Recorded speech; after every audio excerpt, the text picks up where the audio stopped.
At 55, I thought I had done everything right.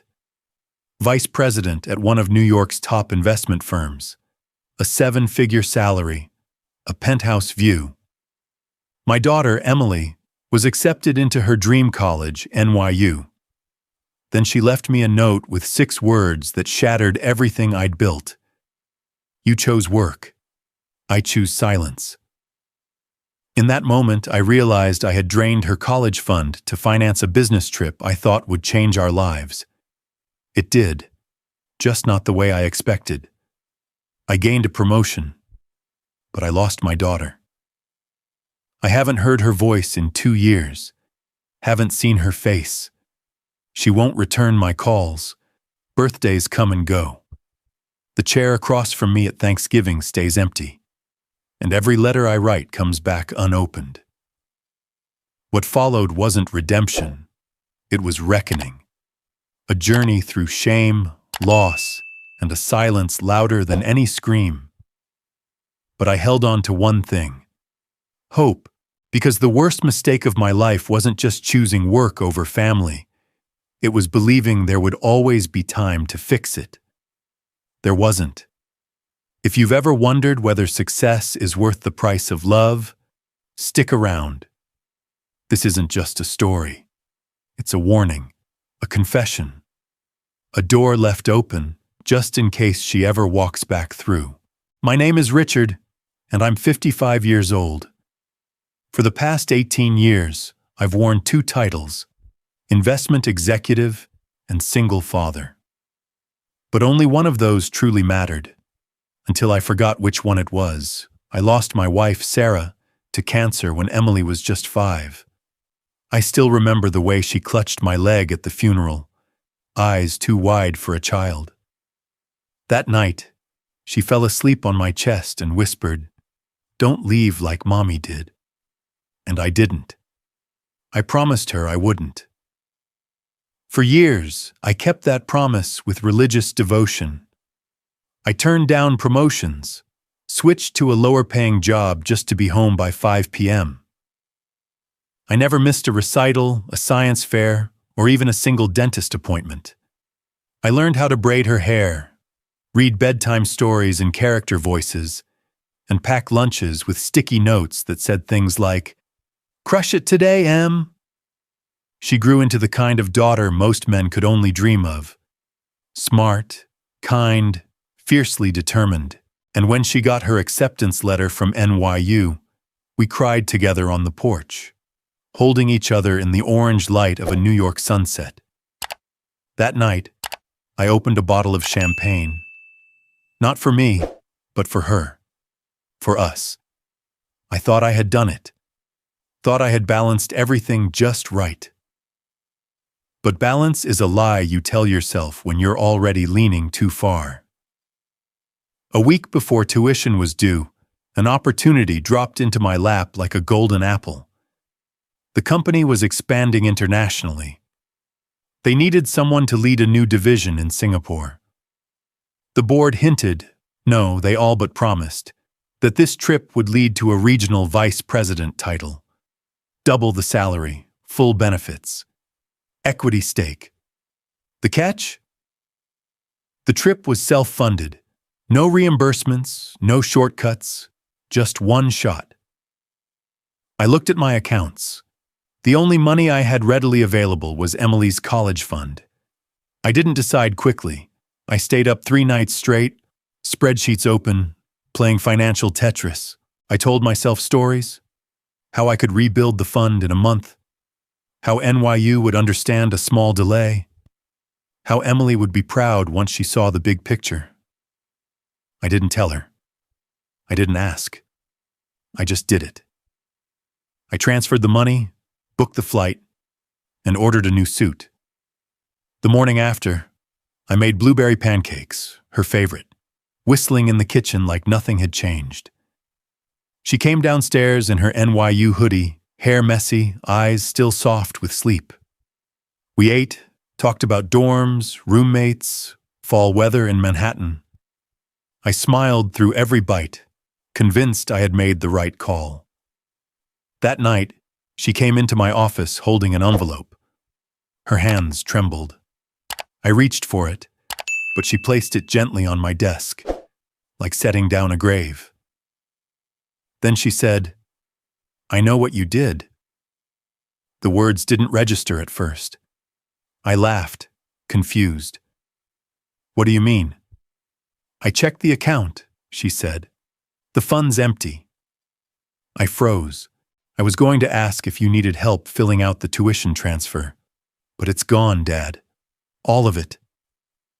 I stammered, scrambled for explanations. "It's temporary. I'm investing in a bigger future. You'll understand one day." But she didn't flinch, didn't yell, didn't cry. She just nodded slowly and said, "You chose. So will I." She left my office. I didn't hear her cry. I didn't hear her pack.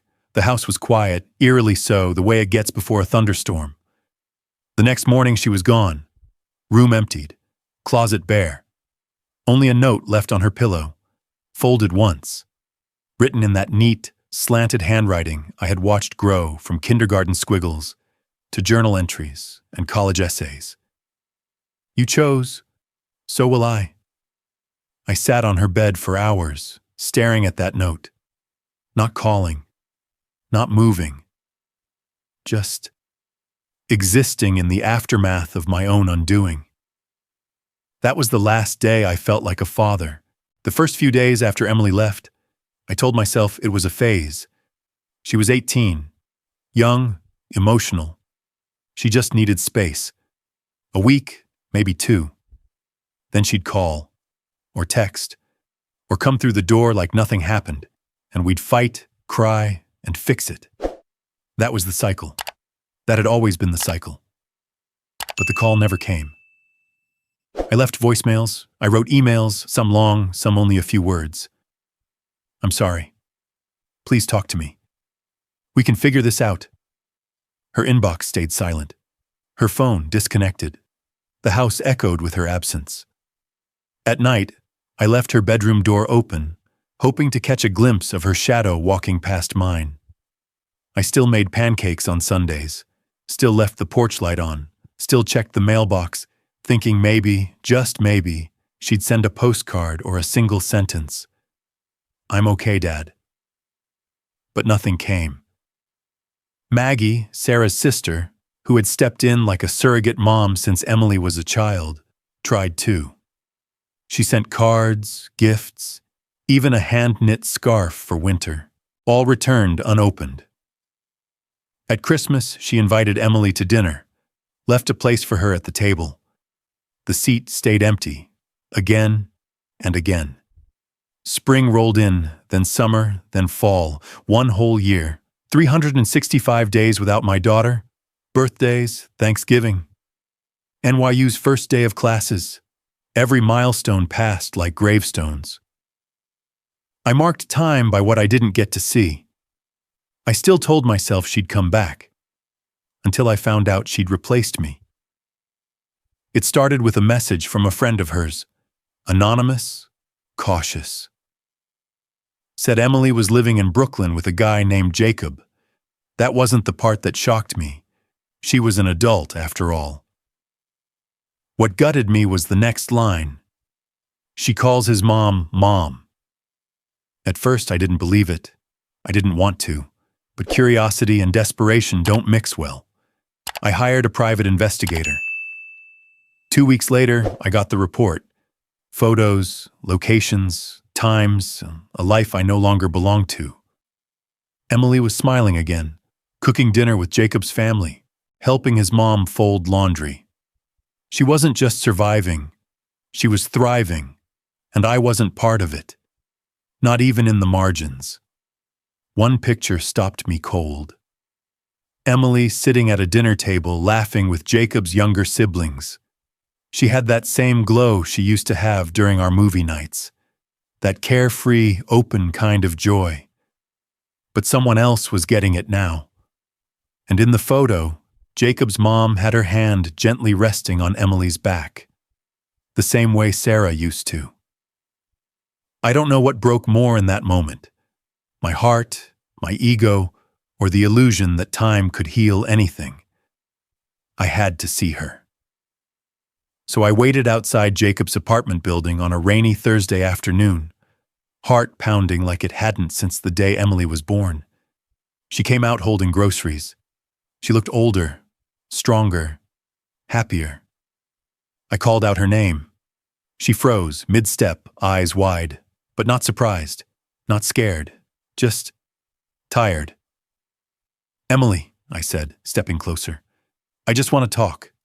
She looked away. "You shouldn't be here. I just need 5 minutes." Jacob appeared then, tall, protective, jaw clenched. "Back off." "I'm her father," I snapped, louder than I meant to. "She doesn't owe you anything," he said. "Not anymore." I turned to her, pleading. "Em, I know I messed up, but I never stopped loving you." "You loved the idea of being a good dad," she replied quietly. "Not the reality." Those words hit harder than any slap. I tried to argue, tried to remind her of all the years, all the sacrifices. But Jacob stepped between us again. "You're not here for her," he said coldly. "You're here for yourself, to fix your guilt. You don't get to demand closeness after you broke the trust. That's not love. That's manipulation." I stood there in the rain, speechless, watching as Emily walked away without another glance. It was the first time I realized something horrifying. Maybe I hadn't just lost my daughter. Maybe I'd already been replaced. It started with good intentions. Isn't that how all disasters begin? A producer from a popular online talk show reached out, saying they were doing a segment on resilient fathers, stories of men who'd overcome hardship and remained devoted to their families. Somehow, someone had submitted my name, probably Maggie. She still believed in redemption, even when I didn't. I hesitated, but after everything, the silence, the distance, the emptiness, something about being seen, being heard, pulled me in. Maybe it was ego, maybe it was desperation. The studio lights were blinding, but the host was warm, friendly. Off camera, she told me how inspired she was by my dedication as a single father. I smiled, hollow inside. "So tell us," she said as the cameras rolled, "what's the hardest decision you've ever had to make for your daughter?" I should have dodged, should have lied. Instead, I said, "Using her college fund to finance a business trip. It nearly cost me everything." I meant it as a lesson, a warning, a confession. But the internet doesn't reward nuance. By the next morning, the clip had been edited into a 15-second soundbite. I spent my daughter's tuition to boost my career. It exploded. People called me everything, from narcissist to monster. Some said I should be arrested. Others made memes out of my face. I couldn't walk into a grocery store without someone whispering. But that wasn't the worst part. The worst came 48 hours later. Emily's blog post hit the internet like a bullet through glass. How my father taught me betrayal. She wrote with precision, calm, no rage, no melodrama, just truth, devastating truth. She recounted the years we'd spent building trust, the bedtime stories, the early mornings, the whispered promises, and then, she wrote, "He taught me love means being present, until the day he proved it didn't." She told the world how I'd drained her college fund without a word, how I'd justified it as a business move, how I'd put her dreams up for collateral without even asking. The post went viral. Millions read it. Thousands commented. Some said they saw their own fathers in me. Others swore they'd never become men like me. A few even thanked her for giving voice to a wound they hadn't yet named. By the end of the week, the company called me in. I expected a warning. Instead, they handed me a letter. Indefinite suspension pending internal review. My reputation had become a liability. I walked out of the building that day with a box full of desk trinkets and a heart heavier than I'd ever known. I had lost my daughter. Now I had lost my career, my name, and still, it wasn't over. One morning, a letter arrived in my mailbox. No return address. Official-looking envelope. The seal of NYU in the top corner. I opened it with shaking hands. Inside was a copy of Emily's full scholarship award. She had received it 3 weeks before I drained the fund. Full ride. Tuition, housing, books, everything. She had never needed the money. She just hadn't told me. Whether it was a test of trust or a decision still in process, I would never know. But my betrayal had arrived before her good news. And then came the last page. A form confirming her voluntary withdrawal from NYU. She didn't defer. She didn't transfer. She walked away, from her dream, from our dream, because of me. I sat on the floor for hours, letter in hand, the walls around me closing in. I had told myself I made a hard choice for the right reasons, but there was no excuse now. I hadn't just stolen from her future. I'd made her believe that trusting me was the real mistake. I didn't cry that night. I didn't drink. I just sat still, hearing nothing but my own breath, and thought, this isn't failure. This is consequence. And for the first time, I stopped pretending I could fix it. I left the house 2 days after the NYU letter arrived, packed a duffel bag, grabbed a few changes of clothes, and walked out without locking the door. There was nothing worth stealing. Everything I had of value had already left. I didn't go far. Just parked my car in a grocery store lot on the edge of town. At night, I reclined the seat and stared at the ceiling, pretending it was the sky. In the morning, I drank black coffee from gas stations and pretended it tasted like penance. 2 months passed. I slept in that car through thunderstorms and summer heat. My phone buzzed less and less. No more interviews, no follow-ups from work. I was invisible, and for the first time, it felt deserved. One night, on a narrow bridge outside the city, I stopped the car, left the keys in the ignition, climbed the railing, not for attention, not for drama, just silence. The wind was loud. The water below, black and indifferent. My palms gripped cold metal. One more breath, one more step. Don't. The voice came from behind, calm, certain. I turned, startled, and there he was, mid-50s, weathered face, maintenance uniform.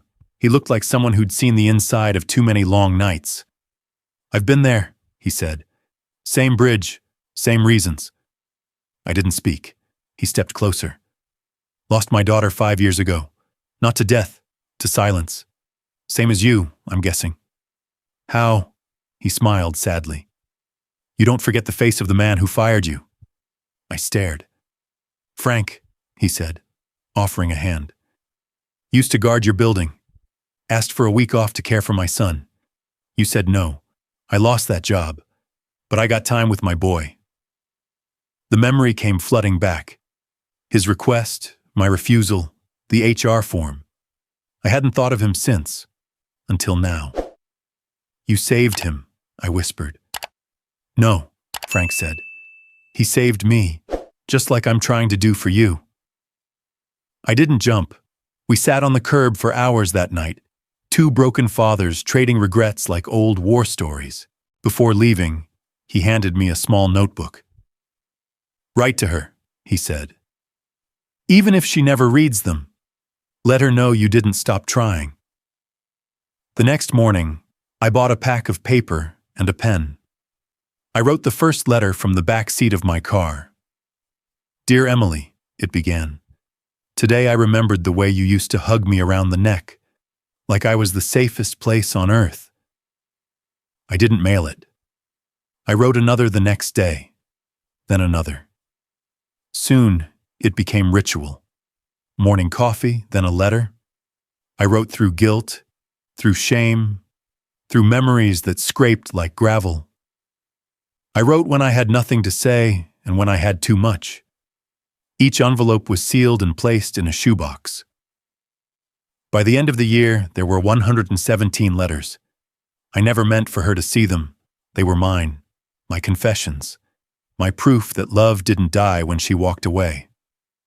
But fate, as always, had its own plans. One afternoon, Maggie called. Her voice shook. "You need to come by," she said. "Now." When I arrived, she handed me a small, weathered box, postmarked wrong. It had been sent by accident, mislabeled, returned to sender, ended up in an old P.O. box I'd forgotten existed. Emily had been the one to check it, and she had opened it.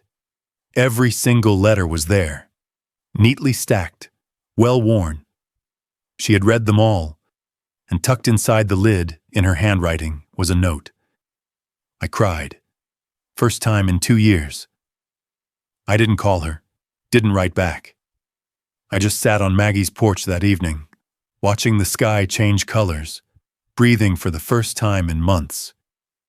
The chair across from me was still empty, but for once, it didn't feel final. It felt like maybe, just maybe. It wasn't empty forever. I wasn't expecting anything that night. The rain tapped gently against the window, steady as a lullaby. I was on Maggie's old couch, halfway through a lukewarm cup of coffee and a book I wasn't really reading.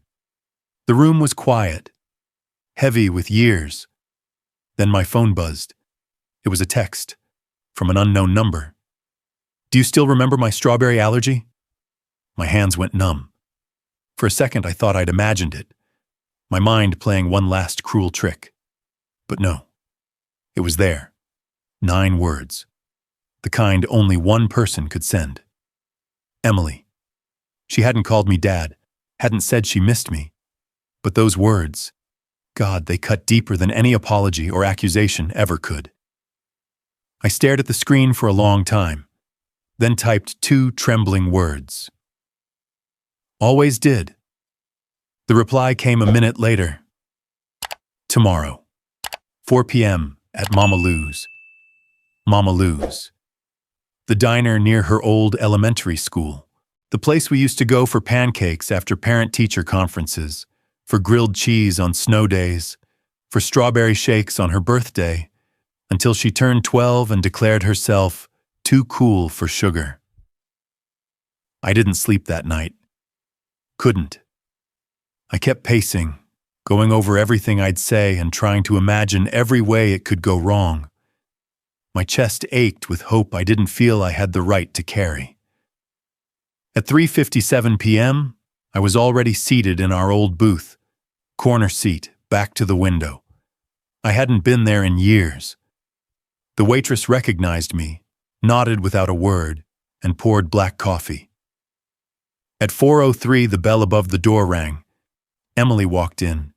She wore a gray hoodie, hair tied back, face unreadable. She looked older. Not just by years, but by weight, like she had carried too much too young. She sat across from me without speaking. I didn't push, just waited. 10 minutes passed in silence. Finally, she said, "I didn't hate you." My eyes welled up before I could stop them. I just couldn't love you the same anymore. I nodded, unable to speak. She wasn't cruel. She wasn't cold. She was honest. And that hurt more than anything else could. The waitress brought her water.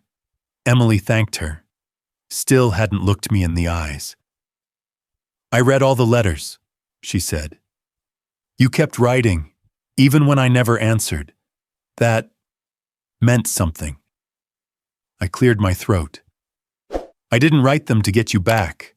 I wrote them because I didn't know how else to stay your dad." For the first time, she looked at me. Her eyes weren't angry. They weren't forgiving either. They were tired. "Jacob's mom She didn't replace you, she said quietly. She was just there when you weren't. I nodded. I know. She doesn't know my middle name, Emily added, but she showed up. Silence fell again. After a while, I slid an envelope across the table. Just one letter. She didn't open it, didn't push it back either. She placed it gently into her bag. That was the first time she didn't return something I gave her. It rained that night. Not a storm. Just one of those soft, steady showers that seemed to echo sadness. I sat in my car outside the diner for a while, engine off, watching people come and go. Watching a world that kept spinning, even when mine had long since stopped. I didn't expect a miracle. And I didn't get one. Emily didn't invite me to dinner.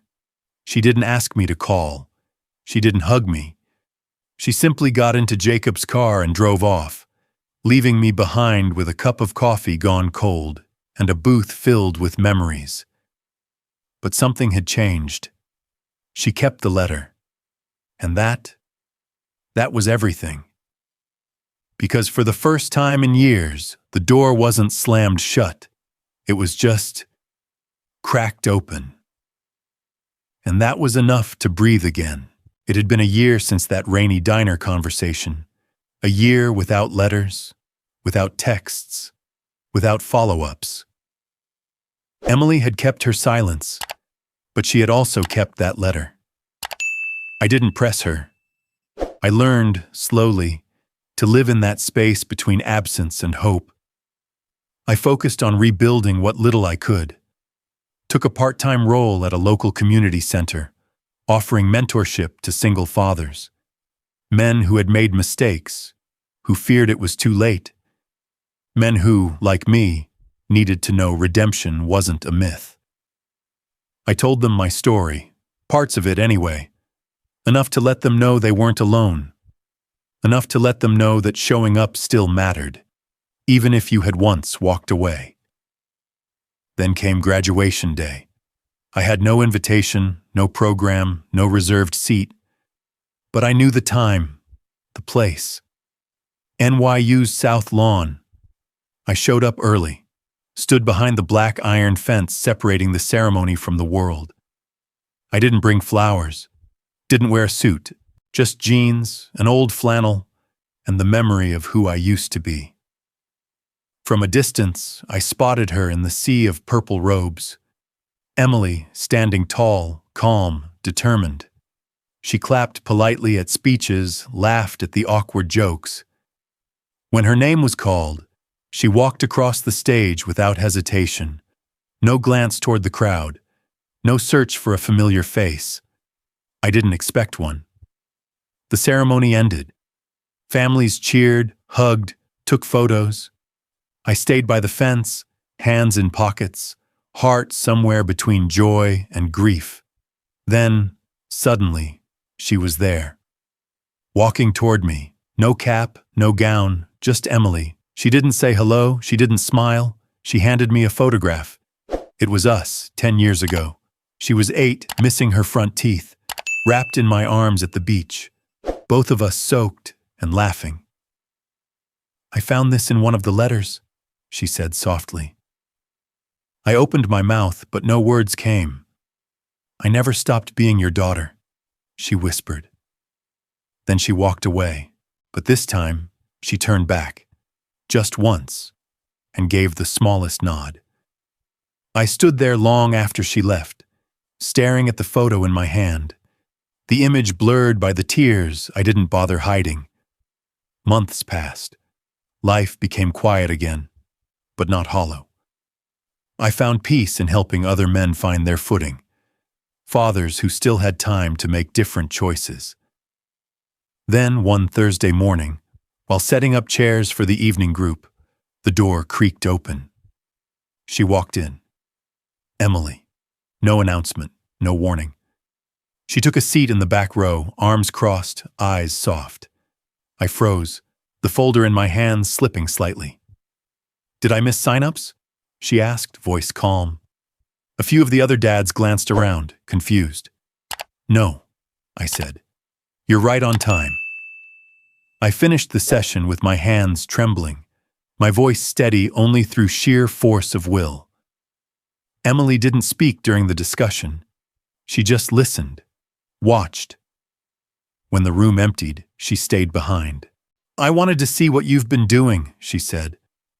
"I'm trying to do better," I replied. She nodded. "You are." Then she stepped outside. I followed, holding the door. She was waiting on the sidewalk, bag over her shoulder. Then, just as she turned to leave, she said, "There's someone I want you to meet." She walked to a nearby car and opened the back door. A little girl, no more than 2, peeked out. Bright eyes, curls, a gap-toothed grin that hit me like a lightning bolt. Emily lifted her gently and carried her over. "This is Ivy," she said, "your granddaughter." The world stopped spinning. Ivy looked at me, curious, cautious, and then, without prompting, she reached out and touched my nose with one chubby finger. I laughed, really laughed, for the first time in years. Emily smiled, not wide, but real.